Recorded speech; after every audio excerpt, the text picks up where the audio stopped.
La main d'écorché. Le premier texte édité de Guy de Maupassant, écrit sous le pseudonyme de Joseph Prunier, publié dans l'Almanach lorrain de Pont-à-Mousson de l'année 1875. Livre audio en 2017 par Stefano Francobora alias Chagans pour le libre partage et la diffusion des cultures du monde. Il y a 8 mois environ, un de mes amis, Louis R., avait réuni un soir quelques camarades de collège. Nous buvions du punch et nous fumions en causant littérature, peinture et en racontant de temps à autre quelques joyeusetés, ainsi que cela se pratique dans les réunions de jeunes gens. Tout à coup, la porte s'ouvre toute grande et un de mes bons amis d'enfance entre comme un ouragan. « Devinez d'où je viens » s'écria-t-il aussitôt.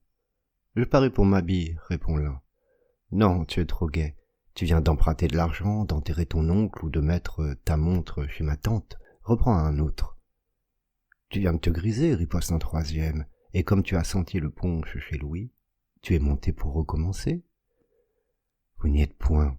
Je viens de P, en Normandie, où j'ai été passer 8 jours et d'où je rapporte un grand criminel de mes amis que je vous demande la permission de vous présenter. » À ces mots, il tira de sa poche une main d'écorché. Cette main était affreuse, noire, sèche, très longue et comme crispée. Les muscles, d'une force extraordinaire, étaient retenus à l'intérieur et à l'extérieur par une lanière de peau parcheminée. Les ongles jaunes étroits étaient restés au bout des doigts. Tout cela sentait le scélérat d'une lieue. « Figurez-vous, dit mon ami, qu'on vendait l'autre jour les défroques d'un vieux sorcier bien connu dans toute la contrée. Il allait au sabbat tous les samedis sur un manche à balai, pratiquait la magie blanche et noire, donnait aux vaches du lait bleu et leur faisait porter la queue, comme celle du compagnon de Saint-Antoine. Toujours est-il que ce vieux gredin avait une grande affection pour cette main, qui, disait-il, était celle d'un célèbre criminel supplicié en 1736 pour avoir jeté, la tête la première, dans un puits sa femme légitime, en quoi faisant je trouve qu'il n'avait pas tort, puis pendu au clocher de l'église le curé qui l'avait marié. Après ce double exploit, il était allé courir le monde et dans sa carrière aussi courte que bien remplie, il avait détroussé 12 voyageurs, enfumé une vingtaine de moines dans leur couvent et fait un sérail d'un monastère de religieuses. « Mais que vas-tu faire de cette horreur » nous écriâmes-nous. « Eh, parbleu, j'en ferai mon bouton de sonnette pour effrayer mes créanciers. » « Mon ami, dit Henry Smith, un grand anglais très flegmatique, je crois que cette main est tout simplement de la viande indienne conservée par un procédé nouveau. Je te conseille d'en faire du bouillon. » « Ne raillez pas, messieurs, reprit avec le plus grand sang-froid un étudiant en médecine aux 3/4 gris.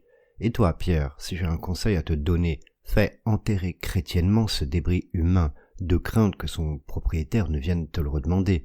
Et puis elle a peut-être pris de mauvaises habitudes, cette main, car tu sais le proverbe, qui a tué tuera. Et qui a bu boira, reprit l'amphitryon. Là-dessus, il versa à l'étudiant un grand verre de punch. L'autre l'avala d'un seul trait et tomba ivre-mort sous la table.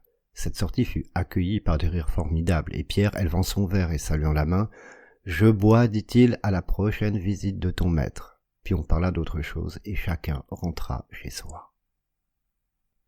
Le lendemain, comme je passais devant sa porte, j'entrai chez lui. Il était environ 2 heures, je le trouvais lisant et fumant. « Eh bien, comment vas-tu » lui dis-je. « Très bien, me répondit-il. Et ta main ?»« Ma main, tu as dû la voir à ma sonnette, où je l'ai mise hier soir, en rentrant. Mais à ce propos, figure-toi qu'un imbécile quelconque, sans doute pour me faire une mauvaise farce, est venu carillonner à ma porte vers minuit. J'ai demandé qui était là, mais comme personne ne me répondait, je me suis recouché et rendormi. En ce moment, on sonna. C'était le propriétaire, personnage grossier et fort impertinent. Il entra sans saluer. « Monsieur, dit-il à mon ami, je vous prie d'enlever immédiatement la charogne que vous avez pendue à votre cordon de sonnette, sans quoi je me verrai forcé de vous donner congé. »« Monsieur, reprit Pierre avec beaucoup de gravité, vous insultez une main qui ne le mérite pas, sachez qu'elle a appartenu à un homme fort bien élevé. » Le propriétaire tourna les talons et sortit comme il était entré. Pierre le suivit, décrocha sa main et l'attacha à la sonnette pendue dans son alcôve. « Cela vaut mieux, dit-il. Cette main, comme le frère il faut mourir des trappistes, me donnera des pensées sérieuses tous les soirs en m'endormant. » Au bout d'1 heure, je le quittai et je rentrai à mon domicile. Je dormis mal la nuit suivante. J'étais agité, nerveux. Plusieurs fois je me réveillais en sursaut. À un moment même, je me figurais qu'un homme s'était introduit chez moi et je me levais pour regarder dans mes armoires et sous mon lit.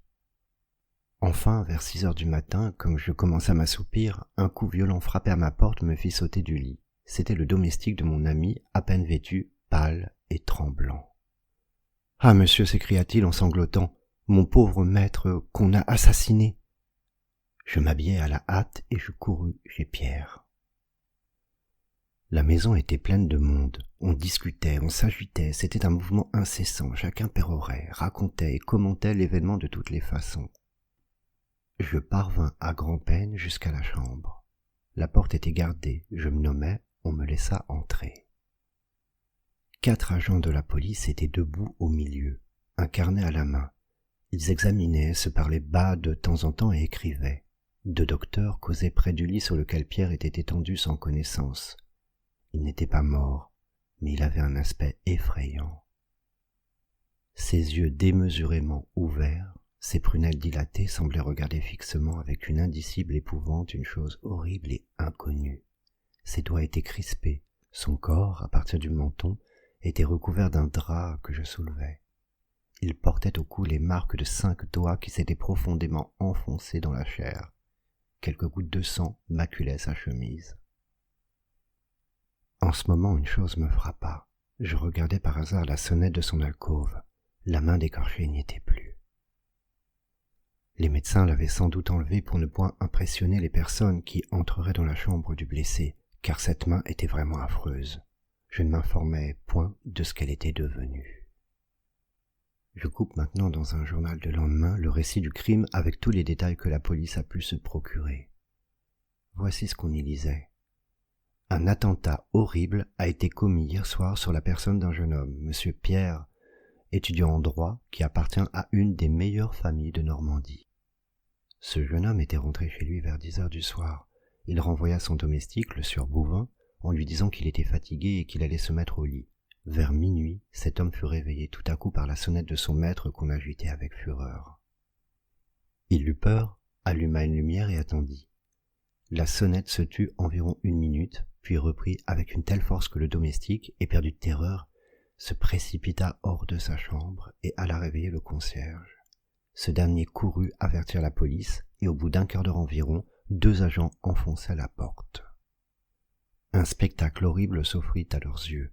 Les meubles étaient renversés, tout indiquait qu'une lutte terrible avait eu lieu entre la victime et le malfaiteur. Au milieu de la chambre, sur le dos, les membres raides, la face livide et les yeux effroyablement dilatés, le jeune Pierre gisait sans mouvement. Il portait au cou les empreintes profondes de 5 doigts. Le rapport du docteur Bourdeau, appelé immédiatement, dit que l'agresseur devait être doué d'une force prodigieuse et avoir une main extraordinairement maigre et nerveuse, car les doigts qui ont laissé dans le cou comme 5 trous de balles s'étaient presque rejoints à travers les chairs. Rien ne peut faire soupçonner le mobile du crime, ni quel peut en être l'auteur. On lisait le lendemain dans le même journal. Monsieur Pierre, la victime de l'effroyable attentat que nous racontions hier, a repris connaissance après 2 heures de soins assidus donnés par monsieur le docteur Bourdeau. Sa vie n'est plus en danger, mais on craint fortement pour sa raison. On n'a aucune trace du coupable. En effet, mon pauvre ami était fou. Pendant 7 mois, j'allais le voir tous les jours à l'hospice, mais il ne recouvra pas une lueur de raison. Dans son délire, il lui échappait des paroles étranges, et comme tous les fous, il avait une idée fixe et se croyait toujours poursuivi par un spectre.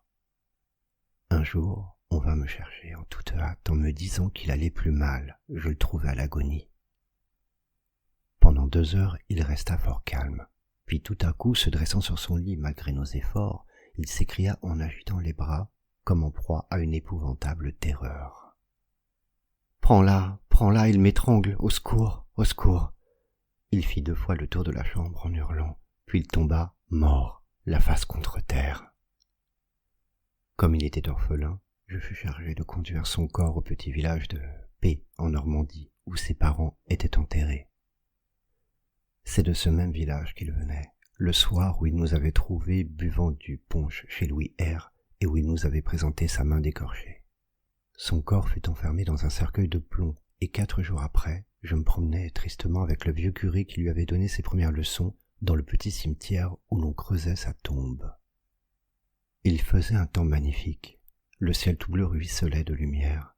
Les oiseaux chantaient dans les ronces du talus, où bien des fois, enfants, tous deux nous étions venus manger des mûres. Il me semblait encore le voir se faufiler le long de la haie, se glisser par le petit trou que je connaissais bien, là-bas, tout au bout du terrain où l'on enterre les pauvres. Puis nous revenions à la maison, les joues et les lèvres noires de jus des fruits que nous avions mangés. Et je regardais les ronces. Elles étaient couvertes de mûres. Machinalement, j'en pris une et je la portai à ma bouche. Le curé avait ouvert son bréviaire et marmottait tout bas ses orémus, et j'entendais au bout de l'allée la bêche des fossoyeurs qui creusaient la tombe. Tout à coup, ils nous appelèrent. Le curé ferma son livre et nous allâmes voir ce qu'ils nous voulaient. Ils avaient trouvé un cercueil. D'un coup de pioche, ils firent sauter le couvercle et nous aperçûmes un squelette démesurément long, couché sur le dos, qui de son œil creux semblait encore nous regarder et nous défier. J'éprouvais un malaise, je ne sais pourquoi, j'eus presque peur. « Tiens » s'écria un des hommes, « regardez donc, le gredin a un poignet coupé, voilà sa main. » Et il ramassa à côté du corps une grande main desséchée qu'il nous présenta. « Dis donc, fit l'autre en riant, on dirait qu'il te regarde et qu'il va te sauter à la gorge pour que tu lui rendes sa main. »« Allons, mes amis, dit le curé, laissez les morts en paix et refermez ce cercueil. Nous creuserons autre part la tombe de ce pauvre monsieur Pierre. »